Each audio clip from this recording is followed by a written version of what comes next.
সুপ্রিয় মাছ চাষি ভাই, আসসালামু আলাইকুম। আপনারা যে প্রোডাক্টটি দেখতে পাচ্ছেন এটি অ্যাকোয়ালাইফ এস। এটি ভিয়েতনামের বিখ্যাত নাপামেট কোম্পানির একটি প্রোডাক্ট। এই প্রোডাক্টটি ব্যবহার করলে পুকুরের যাবতীয় গ্যাস দুর্গন্ধ দূর হয়।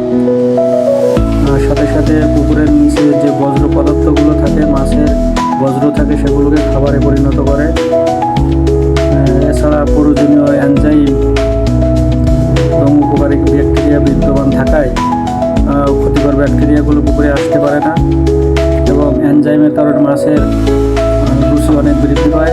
সর্বোপরি মাছের গ্রোথ দ্রুত ত্বরান্বিত হয়। তো আপনারা এই প্রোডাক্টটি ব্যবহার করলে, নিয়মিত ব্যবহার করলে